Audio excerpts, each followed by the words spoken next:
down.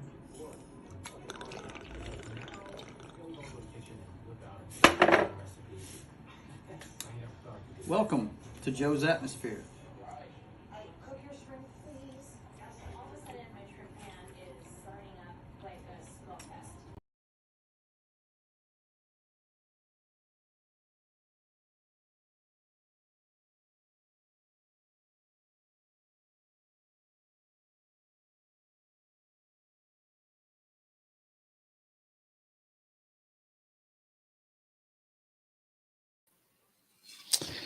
All right, boys and girls, what's happening? How we doing this evening? My brother couldn't hack the Matrix with me tonight, so I figured I'd just do a live stream, let you guys know I hadn't forgot about you. I've been busy here lately. I got a few changes going on here. Gonna be changing my schedule. Uh-oh. What's David talking about? Hey, what's up, man? How you doing? Prost. Highlander is addressing Zion. Yeah, Highlander's busy in Zion. You know, he couldn't come up here and hack the Matrix with me, man. He couldn't come to the sub levels and hack the Matrix with me tonight. You know, but we're gonna get along without him. Hopefully, he's not working himself to death.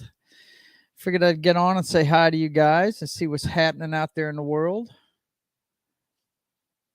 Oh, Prost is German for cheers. Okay, well, I'm getting educated by my son on the stream here, guys. Check it out.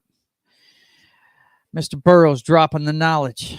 I figured I'd get on and give you guys a little review of Geek'd Con 2022. That was the Comic-Con we just had here in Shreveport. It was last weekend, the 19th through the 21st. Just my thoughts on what happened there, and figure we'd talk about She-Hulk a little bit, and anything else you want to talk about in the chat there. Heck yeah, looked like a blast. Yeah, it was pretty cool. It was pretty cool. I'll have to get your mother to bring me her pictures so you can see what you're gonna be jealous to one of them. I can tell you that. That's for sure. But let's see. I got the pictures brought up here. Hang on a second. Let me go ahead and share this. Hope you guys are doing okay this evening. I have got a lot going on. And I'll explain that to you guys a little bit. Oh, yeah. Where's the one that he signed for you? She just plopped down a couple of pictures that she had taken, but yeah, there you go. That's it. You got the other one? Yeah, I was fixing to say those are the ones they want to see, the signatures, man. But anyway, hope you guys are doing okay. Let's show you what went on there. The few pictures I was able to come up with here. Let's see. All right. Yeah, that's my wife's booth. Barkus and Meow is a Mardi Gras crew here in the Shreveport Bossier area, and they were selling T-shirts. It's a nonprofit organization. They help out animal rescues and stuff, but it's a legit Mardi Gras crew. They have their own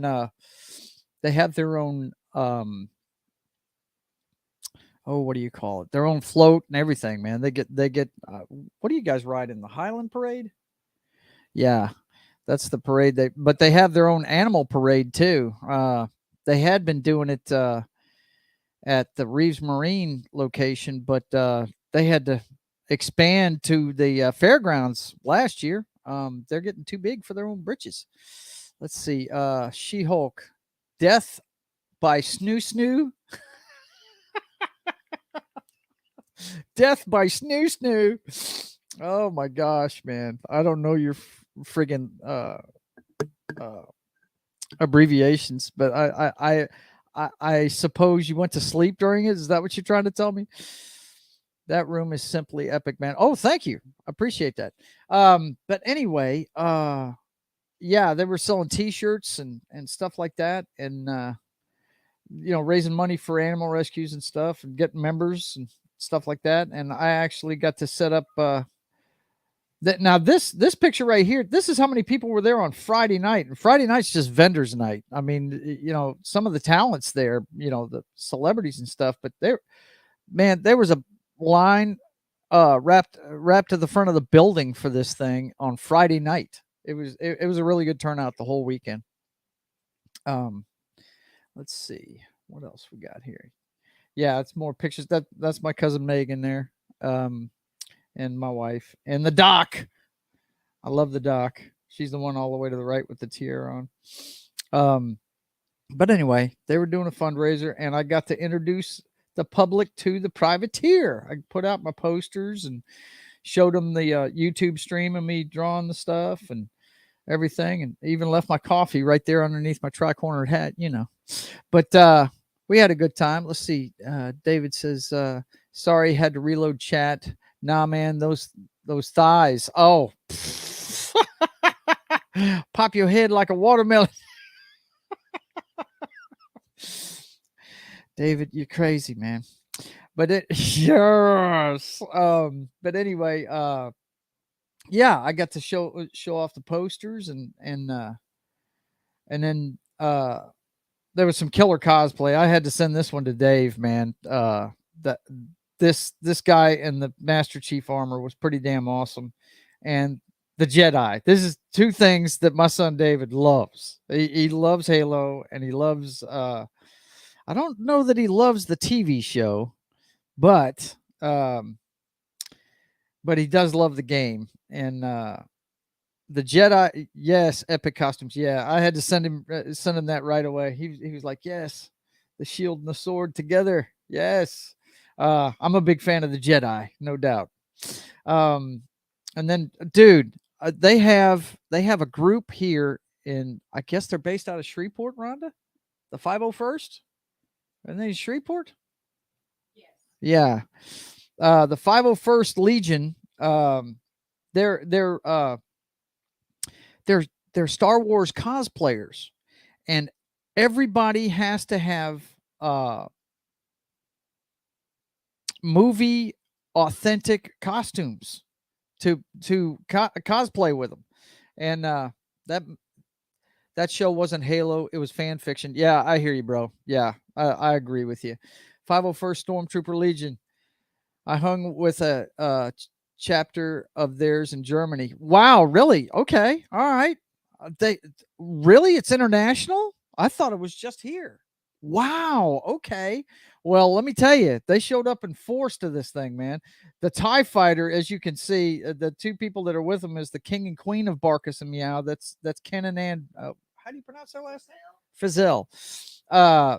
Standing with them, but that was the first guy I saw. He was out there Friday night, as a matter of fact. And wow, he looked great. I mean, I recognized him right away. A lot of people didn't know what kind of stormtrooper. They're like, "What kind of stormtroopers?" I was like, "That's not a stormtrooper. That's a TIE fighter pilot, man." Let's see.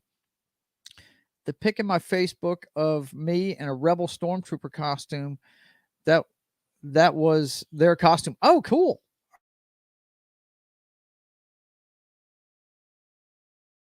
I've got a lot of pictures of them. That TIE fighter. And now these are the spoils that I got. I've got them over here, but what you have there is some of the talent that was out there. Oh yeah, it was awesome. The guy I really wanted to see was Michael Golden, the guy that did this book called The Nom. I bought this at Excalibur, and as you can see, I got it signed for him. This is a book he did back in the 80s. In the 80s, they weren't really making war books, okay? But this one, I had to get it because his art is so friggin' detailed. And you see here, he signed it right at the bottom of the peninsula, right? And as you can see by the other picture, the detail in that is just amazing, man. Hang on. So happy Excalibur is still kicking. Everyone show love to your local games and comic stores. Dude, you would have freaked out, Dave. they had one thing that I loved about this time around. The place where I bought your Warhammer 40K figures from, Gamers XP, the tabletop gaming place, they had an entire room with a Magic the Gathering tournament going on upstairs. They may have had did they have a Warhammer tournament going on? I'm not sure if they did. Of course, we were down on the floor where the vendors are, so we didn't get to go up there and see. But look, this thing got so big this year that usually they used to do the panels downstairs. Well, this year they moved it all upstairs, and Gamer XP had their own game room up there. They had tabletop gaming tournaments going on there. So, yeah, man, if you're thinking about a time to visit down here, that's when you need to come. Yeah, no doubt, man. It was pretty cool. I mean, and there were a lot of people showing up to it apparently. I mean, I don't know anything. You know, the last time I played tabletop games was in high school, man. I played D&D. But anyway, yeah, the Gamer XP had their own stuff out there. So that was pretty cool. Now, this one here, like I said, that was Michael Golden. I love his artwork. Now, if you don't know who Michael Golden is, I guess his biggest claim to fame is, of course, they had a big poster of the young rogue character he created. But I'd have to say my favorite stuff he ever did was Micronauts. That Micronauts book was amazing. And it was in the 80s too. He did a lot of books in the 80s. And yeah, it was good stuff. Now this right here I had to get. Let me see if I can blow this up a little bit. That one in the middle, I saw a poster for this, and Mr. Rivera signed it for me. The comic creator. It's a book called Stabbity Bunny, and I'll have to look it up and show it to you on the screen here in a second. But my gosh, that is the spitting image of right down to the price, 20 cents, right, which cost more than 20 cents. I think I paid 15 for this one. And I mean, and the issue number and the month.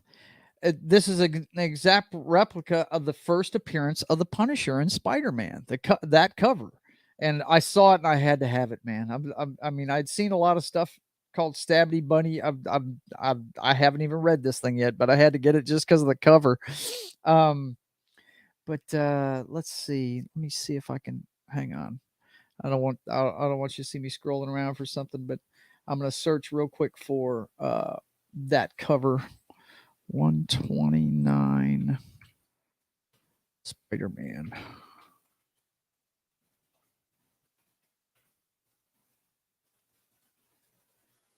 Amazing Spider-Man 129 images and $5,000. Oh my God. Boy, this book has gone up in price. Okay, so let's see. Yeah, this is straight off of Google. This is what the original picture looks like. Okay. Check that out. Is that not amazing? Look at that right there. You see how it's got the web right here up at the top, right? Okay. And you got the Punisher shooting at him. He's in the crosshairs and all that good stuff, right? The price is 20 cents. The month is February. It's issue 129, right? Now let's go back and look at the other one, man. Hang on a second. Where is it? I know I got it here. Okay. All right. And where is it? I know I got it here. There it is. Here's the other one. Look at that. Is that not amazing? The only thing that's missing is some script on the bottom to match the other one. But as far as the visuals, look, the webbing up top, instead of webbing, it's fencing. That's crazy, man. That is just so cool. Let's see what he's talking about here. Indeed, Warhammer fans are notoriously difficult. Laughing my ass off. What age of comics are those from? What age of comics? Okay. I don't know what they call the 80s, man. This is modern. And this is an 80s one too. This is by a colorist that was hanging out with her name is Renee, and I can't pronounce her last name. Starts with a W, but she colored this issue for. She did coloring work on Mr. Burns' She-Hulk run, um, and I went ahead and got. I'm a big She-Hulk fan, and we're going to talk about the show, but I'm a big fan of John Burns' She-Hulk run, and I had to get that poster. Um, but Age of Comics, I mean, this is 80s stuff, and the Stabby Bunnies today. And also, I went ahead and bought this one from Scout Comics as well. Can't wait to read this one. It's called Shepherd. Hang on a second. Let me get this up where you can see it. Do. Now I met what is he?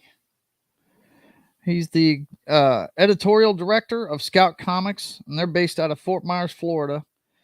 And his name is Mr. Molinari.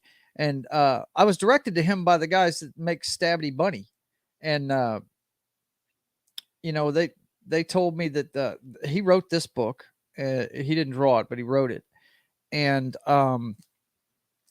I went ahead and picked it up while I was talking to him because I saw a lot of advertisement for it, and it looked neat to me. I don't know what it's about. It's an origin story that I just bought, so I'm looking forward to reading that. But Scout Comics apparently is a lot like Image. They sign you to a contract, and you get to keep your IP. In other words, you work out the contract with them, and like if I signed with them, then I could do my comic, and they'd take a certain percentage. And when I was done with the contract, I can either re-sign with them or I can go do my own thing. So it's just another avenue. I'm still investigating places to put the Privateer out at. So let's see what else he has to say here.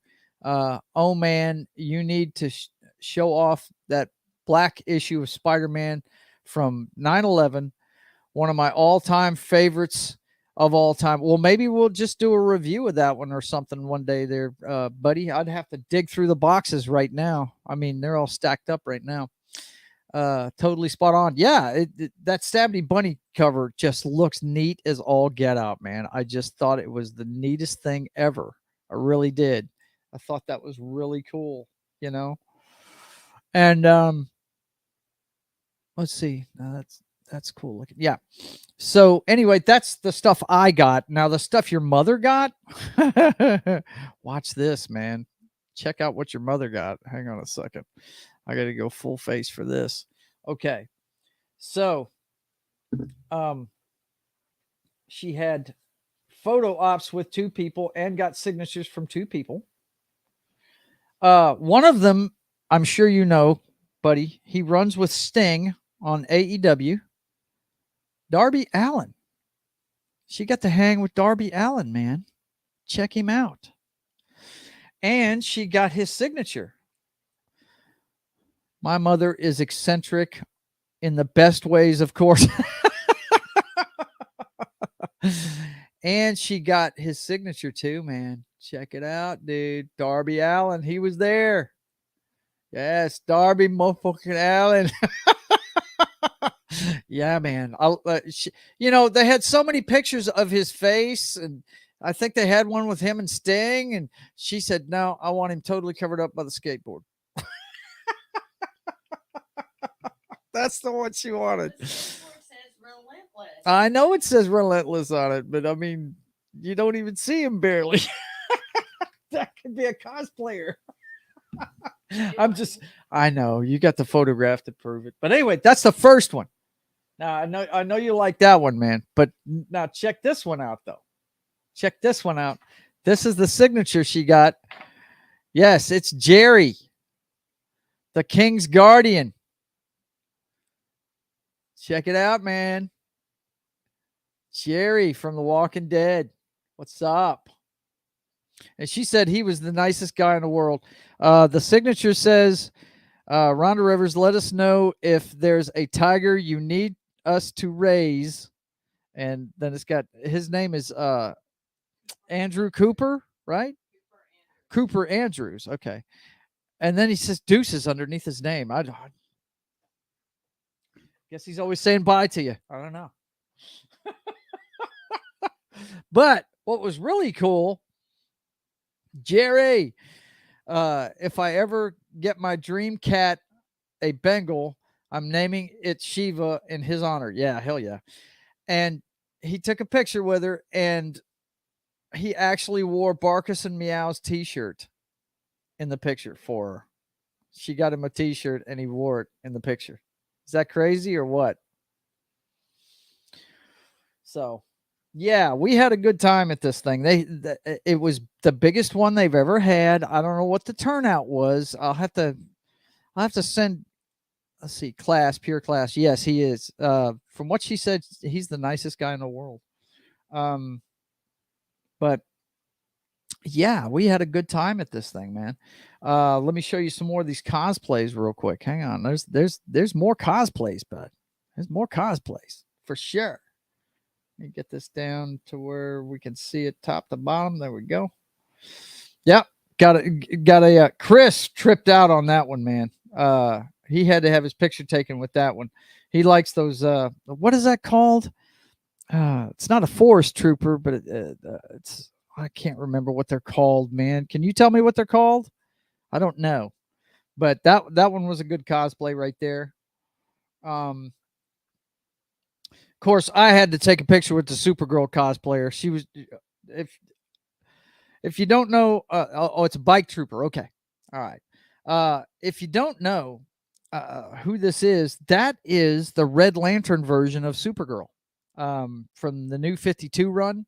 It's probably, I really, I've told people this several times. A lot of people don't like what they did with the new 52, but the Supergirl run was really freaking cool, man. They did a great job on Supergirl in that book, or in that run. They really did. And, she became a Rage Lantern. That's what Red is. It's the Rage Lanterns. And that girl did a great cosplay. God, that's scary. Red Lantern Carazarel. Well, yeah. See, that's the thing. The CW show, it was cool, but man, let me tell you, if they'd have told it like in the books, because that's an angry teenager when she gets here, man. She's pissed off. They actually sent her to Themyscira to work out with the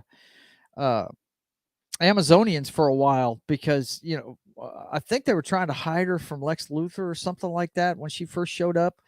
And but see, the thing about her is, in many ways, she's more powerful than Superman, but she just doesn't know it.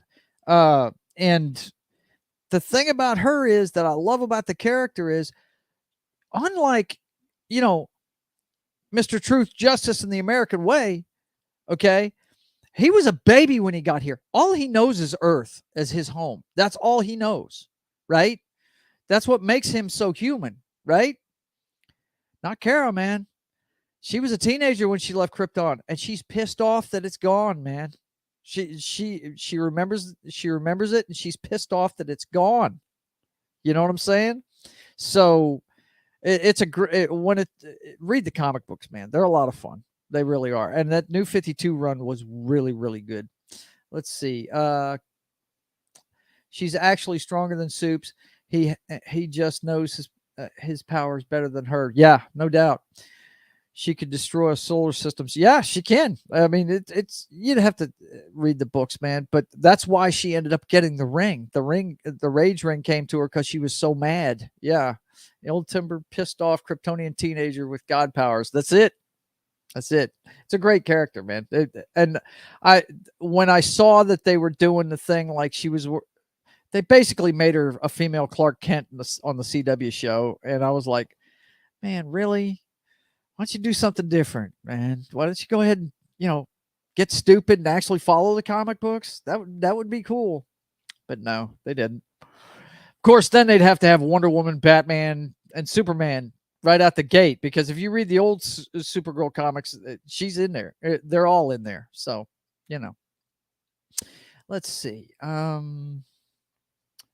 So we got some more cosplay pics, I think. Let me see. Let me check real quick. See how many more we got. Oh, just one more. Just one more. Hang on. Of course, Matthew Lillard was the head guy at this one. So, of course, we had plenty of Velmas walking around. I think I counted about 5 different Velmas, didn't I?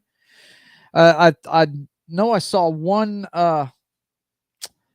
Who's the other one? The redhead. Daphne. Yeah, I saw one Daphne, but I saw all kinds of Velmas out there, man. There was tons of Velmas out there. But yeah, we had a good time at this thing, man. It was pretty cool. It was good to, well, first of all, it's the first time they've had it since the COVID lockdowns and everything. And it was just fun to get around a bunch of geeks and talk geek stuff, man. It was really cool. Let's see. I'm just not a big fan of Soups because he's the avatar of I'm not even going to try and pronounce that. Ex machina, whatever that means. That's new speak to me. His power is winning. That story I heard about him super hypnotizing the world. Pfft, yeah, well, you got to remember the era that was written in. It was written in the 70s. I read that book in the 70s. It was so dumb. What he's referring to is, I'm telling you guys, I'm a fan of Superman. I root for Superman because he is the original superhero. There would not be any other superheroes if he hadn't shown up. But the guy's so OP. I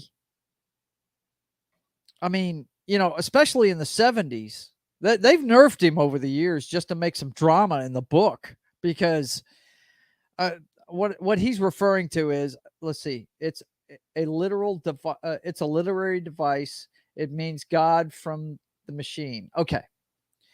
But it's basically when the story is unwinnable, then the heroes win because he's the hero. Yeah, well, you know, it sounds a lot like uh that sounds a lot like a lot of the things they're putting out in Hollywood right now, where there's no hero's journey and they're just good because they're a certain kind of person. You know what I mean? It's just, yeah, the hero's journey is a classic story because it works. There's a struggle, you know. But anyway, God, I lost my train of thought there. What was I talking about?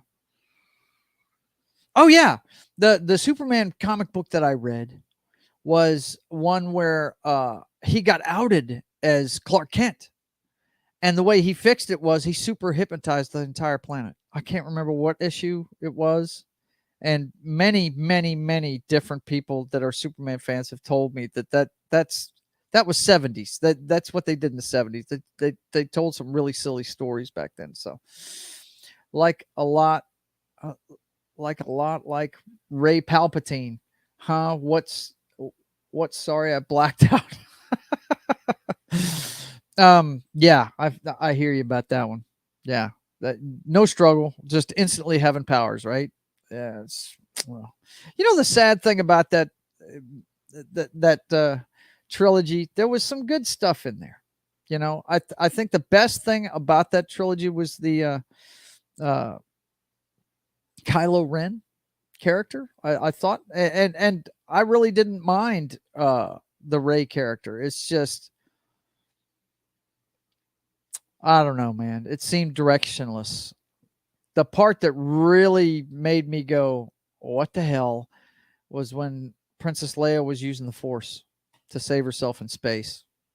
I was like, really? Um, that girl has never trained a day in her life. What the foo? But you know, hey, I'm an old schooler. I love the old movies. You know, I tell you what that new trilogy did though. It made your favorite ones look great because before we had big problems with the prequels, and now we all think they're great because that Disney trilogy was just it had no direction. You could tell it was just no direction.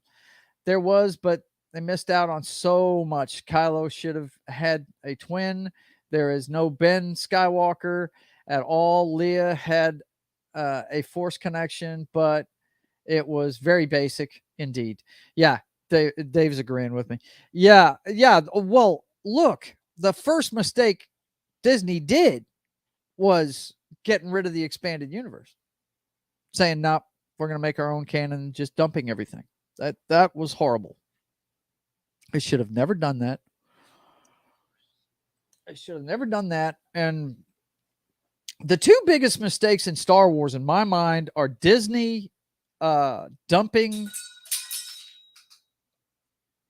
You have to excuse me. The Royal Fox is next to me crafting. She's working on stuff. And sometimes she drops things. What was it you dropped? That was cool. My ruler. Ruler? Okay. Oh my God, don't get me started on killing the EU. Yeah. Oh, I know. Trust me. My buddy Ron Phillips would agree with you. Yes. The EU being gone is just silly. Completely silly. But I mean, it's just look, I bought the first book, Splinter of the Mind's Eye, and that was an awesome book, man. I can't believe, and I've seen some stuff behind the scenes stuff to where they were actually planning on making Splinter of the Mind's Eye like an independent film or something like that, because they did, and this is before Star Wars actually came out. They were thinking about making this because they didn't know how well it was going to do. He really had no clue how big it was going to be. One name, Revan. That's so much missed out on. That's so much missed out on money they could have made. Yeah, I got you. The Darth Bane trilogy and the origin of the rule of two, chef's kiss perfection. Yeah. And you know what? You should continue to tell those stories. All you Star Wars fans out there that got into the EU, you should continue to tell those stories and give the middle finger to Disney, because they're not doing you guys any favors. I have not watched. I gave it a chance, guys. I gave it a chance. I did. I watched. The Mandalorian has been okay, but it's just been okay. It's nothing great. There's nothing great. I mean, they had to CGI a classic character to make fans freak out and pop on it. I'm talking about the return of Luke Skywalker at the end of season 2. Okay. That was awesome. Every one of us freaked out at that because it was great. Him wading through the bad guys like they weren't even there, right? But they had to CGI him. I mean, the Yuuzha Vong, let's call them YV for your tongue's sake. Yuuzhan Vong. It sounds like a Chinese street gang, but could have been a whole saga of movies. Okay, cool. But I gave The Mandalorian 2 seasons, and I'll probably watch the 3rd season if they ever make it. I mean, he's busy working on The Last of Us for HBO Max, which, oh my God, if they fuck that up, I'm going to be so pissed, because that's in my top 5 video games of all time. I mean, for real, all time favorite video games is Last of Us 2. No, not 2. Last of Us, the original. That's one of the most amazing games I ever played. The story, the gameplay, everything. There were a race from outside the galaxy, no midichlorians, and were absent in the Force and thusly immune to it. They abhorred technology. I seem to remember when I was young, George Lucas wrote a synopsis of every one of his stories for Star Wars. It was like a synopsis of all the chapters. That's why I knew what was going to happen in the prequels. I already knew what was going to happen because he went right along with his own outline. But they didn't use his outline in the 3rd one, and I think that's who the bad guys were in his 3rd trilogy. I seem to remember it was somebody they couldn't sense, that they were cut off by the Force, and they were a big threat to him or something when they were rebuilding the Republic, I think is what it was, after the fall of the Empire. I think that was their next big challenge. I can't remember exactly, though. I mean, God, I wish I had that book. God, I wish I had everything from when I was a kid. I mean, Dave, I saw that movie when I was 11 years old in May of 1977. I hadn't even turned 12 yet. They were also rebuilding the Republic and the Jedi Order. Yeah, okay, that sounds about right. That sounds like the guys that he was going to have be the big bads in the 3rd trilogy. That's when Luke's wife came in, Mara Jade Skywalker. I have heard so much about this chick. And it's just, imagine how much money they would have made. Imagine how much money Disney would have made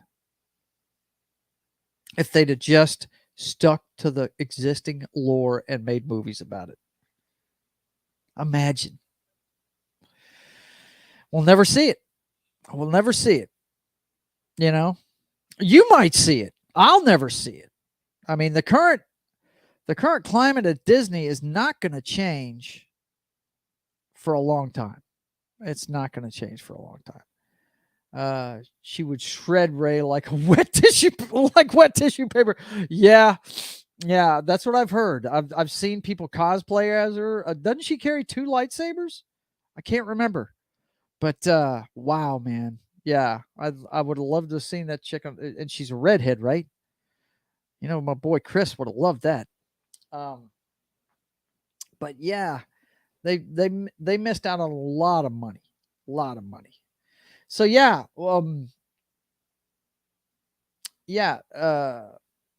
Geek'd Con 2022 was a hit. I would say just from seeing how many people showed up, and it was not a lingering crowd or anything like that, and then they split up or anything. And the people that were there were really good. I mean, Sam Jones came again. The Flash was there. He's becoming a regular at that thing. Let's see. Yellow One. I'm not sure if it's 1 or 2, but she's a redhead and a former assassin. Yeah. She probably tried to kill Luke, and that's how they met, right? That's probably what it is. But I mean, I've never read the extended universe. The only thing out of the extended universe I ever read was the first Han Solo book, where you learned that I can't even remember the name of the book either. But it's the one where you learned that those pants that he wears are actually officers' pants in the military. She was sent by Palpatine. Oh, okay. Yeah. Sounds about right. But yeah, the first Solo book, I read that because he was my favorite character in the show. I've always liked the cowboy, the gunslinger kind of guy, So I was a big fan of Han Solo, and they wrote a book about him. I can't remember the name of it, but it's the one where you find out that he got court-martialed and drummed out of the military, and the only guy during the court-martial that stepped up to his defense was Chewie. And they didn't take the word of a rookie, or excuse me, a Wookiee at the trial.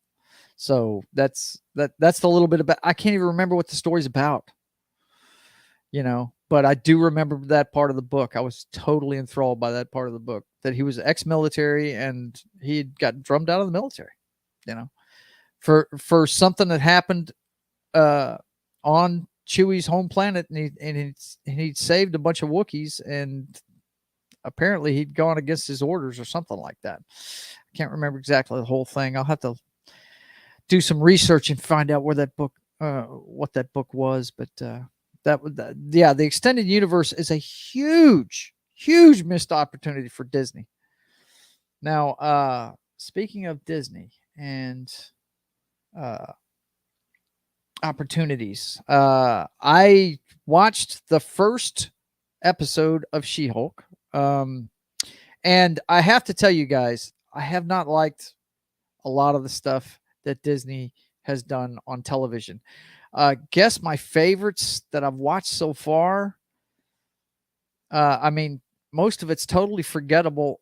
WandaVision was cool at the beginning of it, but once you found out she was holding an entire town hostage, I really couldn't root for Scarlet Witch anymore. I mean, she's doing villainous shit. What, and the Vision's one of my favorite characters, and he was an afterthought. So, I mean, I thought they were going to bring back, in the comics, he becomes a white version of the Vision, and I thought that's what they'd do with it. No, it's it was. So, and then you had what was the next one? The Falcon and the Winter Soldier. I like that. I thought it was okay. Once again, nothing great, but I thought the best thing about that show was what was the guy's name that they gave the fucking shield to? The Falcon. No. No, remember he wouldn't take it. The whole show was about how he mentally himself, his mental gymnastics, he brought him back to the shield. What was that guy's name? Bucky.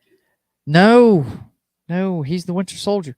The Captain America that they created. It's not the Sentinel. God, it's on the tip of my tongue. I can't remember that guy's name. And it's not Civil Warrior. I can't remember exactly what that guy was called, but you know who I'm talking about. It's the Captain America wannabe. And I thought that character was great. The episode where he killed a guy right in front of everybody with the shield, I thought that was cool. That was really cool because that, you know, that kind of made us look bad, but at the same time, it was, you know, a fuck around and find out moment, you know, kind of thing. I thought that was really cool. But the end of it, where he's sitting there preaching to everybody in the middle of the street, was just okay. All right, whatever. You know, let your actions do the talking. Okay. You give the speech before the battle to rouse the troops, like Captain America does, right? Not afterwards. You don't do that afterwards. You got to do better, Senator. Yeah, well, whatever. If you're asking a politician to do better, you're kind of barking up the wrong tree. But anyway, so that one was okay. All right. That was okay. Loki comes up, and Loki, the minute, I think it was in the first one at the end of it, when they showed that half the people in the time police or whatever the fuck they're called had Infinity Stones in their drawers, like they were just paperweights. I was like, guys, you are totally screwing up your own fucking stories. What are you doing here? What the hell are you doing here? That makes no fucking sense. So, you know, I understand the women love Tom Hiddleston and everything, but that show was silly. That was silly beyond measure. I guess the coolest thing in that one was the old guy that was dressed up like the old, you know, Norse version of Loki. I thought that was cool as hell. Thought he was cool. But other than that, I mean, when they kept having Homegirl come in and kick him in the nuts, I was like, what in the hell is going on here, man? And that's what Disney's basically done in phase 4. Is they've just amped up the comedy and decided not to tell decent stories. You know, it's just what was the one after that? Hell, I see. This is how good they were. Didn't really, you know, didn't register. I know they did 4. I think. Oh, Hawkeye. Yeah. Well, what a mess that show was. Jeremy Renner's face during half the scenes told you the whole story. He was like, "What am I doing here?" Right? I do like the character of the chick that takes his place, kind of. But I did not like. See, here's the problem, boys and girls. In phase 5, they're going to have 18 episodes, and you're fixing to see him in She-Hulk. They're going to have Daredevil on Disney Plus. Daredevil. Now, the greatest thing on television that Marvel has done in its entire history is the seasons of Daredevil on Netflix. There's no doubt about it. That it would be hard to argue against that.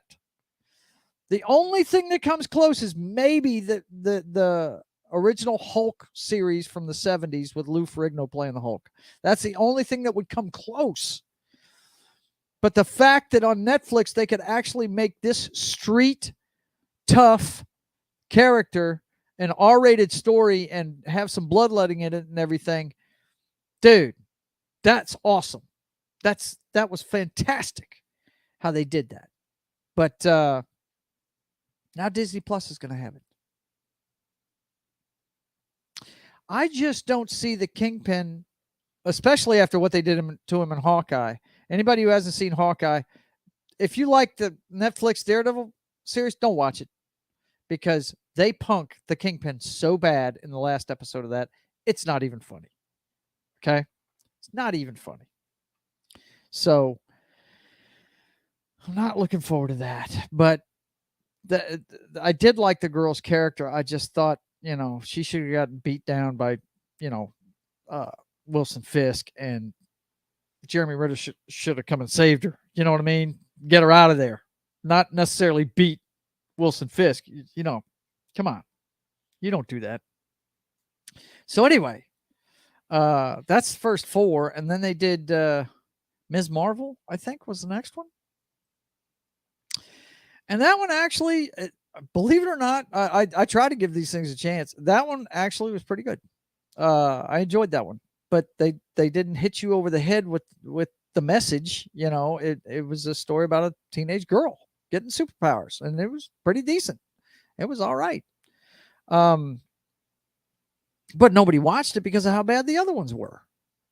That and the fact that they changed a bunch of stuff. Apparently, in the comic books, her powers are magical. I don't know that much about this girl. I know they gave her a big push at a certain time, but I've never read the books, But I do know that they changed her powers because I know she had Mr. Fantastic powers. She could stretch and make her fists big and all this other stuff. And she wasn't doing that on the show. So who knows? But anyway, that one was okay. And now we've got She-Hulk. Oh, no, Moon Knight. I forgot about Moon Knight. Moon Knight, that was different. I just don't know. I think they're just using these things as vehicles for different stuff, man. It's just really weird. That show actually started off good, and it went to crap in the end of it too. And my brother, who's a big Moon Knight fan, couldn't stand it. He hated it. He turned it off after the first one. He was just like, "Oh my God, this is not these characters." So, but She-Hulk. What can I say, man? Let's take a look at right now on Rotten Tomatoes. It's at what? 88% fresh and 74% audience score. Really? Well, that's changed from the first episode. Huh. Okay. Well, there you go, boys and girls. Apparently the second episode is better than the first one. I don't know. I'm a big fan of the comic book. As you saw, part of my spoils was a signed poster of one of the covers of She-Hulk during the Byrne run, the Sensational She-Hulk, and that's what this is supposed to be based on. But man, wow. I don't know why they couldn't have her get the blood transfusion like in the comic book. I still don't get. I mean, and me and my brother have talked about this on the show we usually have during this time period. We've talked about this before. They're not making these shows for comic book fans that have been reading them for years. They're making them for younger people, and what those of us that are old comic book fans call normies.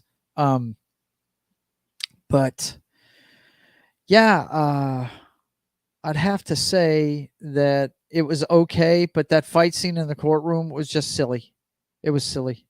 When I saw, first of all, Titania or whatever her name is, doesn't look anything like the chick in the comic book. And when she went flying through the air with that flying kick, all I could think was, don't mess with the Zohan. That's what it looked like to me. I was like, what in the hell is this? Are you serious? Oh, but I mean, there was some good stuff in it. Her breaking the fourth wall, I dig, because I'm hoping this gets better. I hope. But if it goes the route the rest of them go, it's gonna be by the end of it. Um, but this whole I'm better than you thing is just come on, man. Why do they have to nerf the Hulk so much? I don't understand that one bit. I mean, they keep teasing Planet Hulk, which is a great story, but man, they just they keep missing the point with the Hulk. The whole thing is his rage drives him, and just not. It just doesn't work, you know. And I would like to have seen the Hulk blow up at her. That would have been cool. But hey, like I said, they're catering to the younger generation now. They're not catering to me, the old school comic book fan. That is for sure. So, what you gonna do? Now the look of the character. Let me see. I think I got a picture of her here. Yeah. What in the hell? Okay. Here we go. Yeah. There we are. Now, let me see if I can get it bigger here.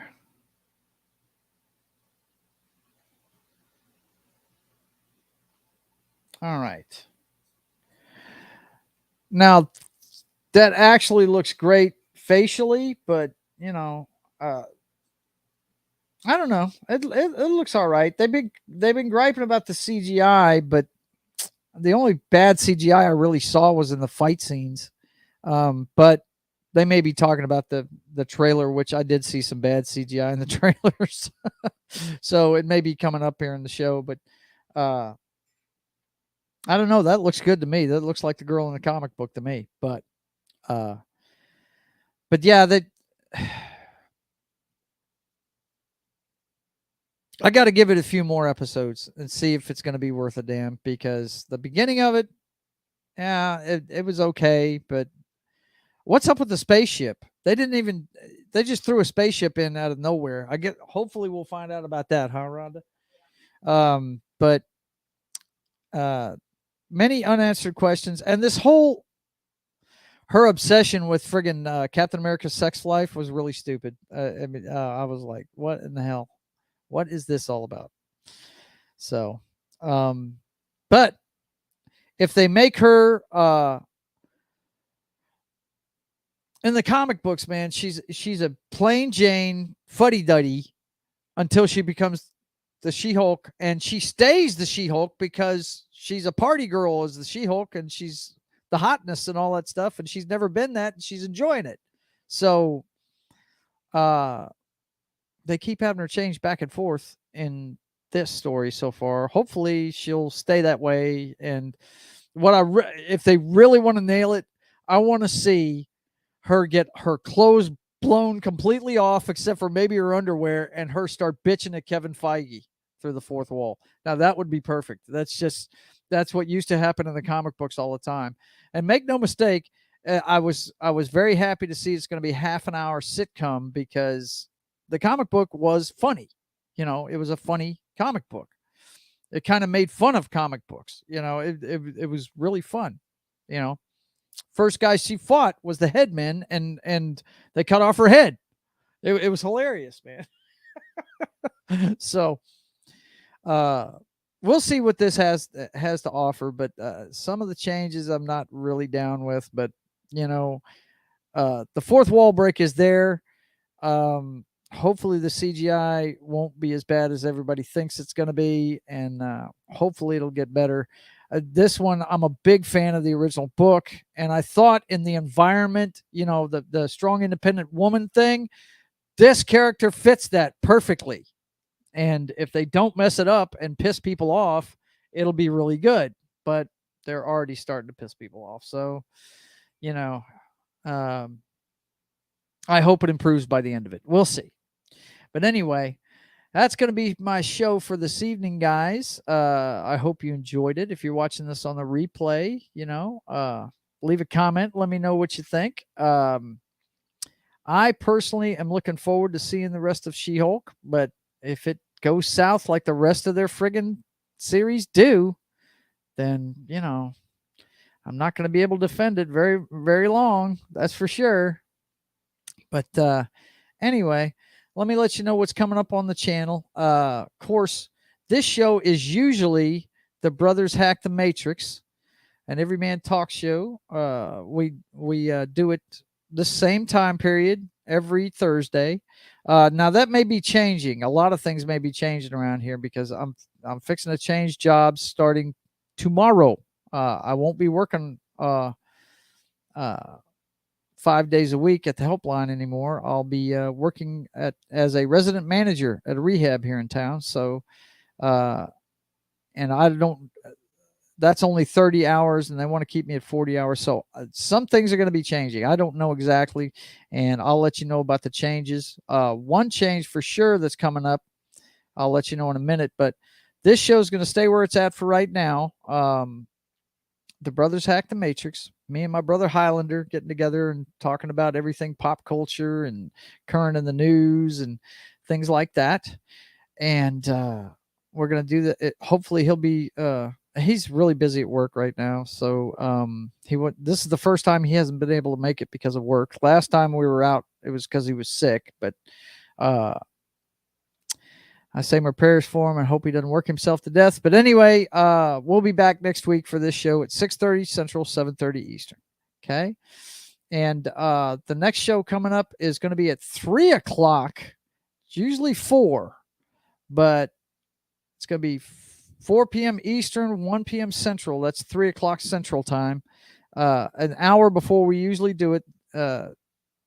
Sketching the Privateer. It's chronicling me creating my passion project, my comic book. We do that for about an hour. Me and a guy named Justifier Jim.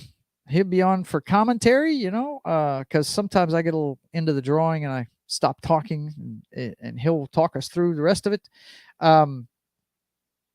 That's going to be at 3 o'clock Central, and for the rest of the country, it's 4 p.m. Eastern, 1 p.m. That says p.m. Central. I got to change that. It's 3 p.m. Central, 1 p.m. Pacific time. And then this one's probably going to change. This is Papa Joe Gamer up way too late.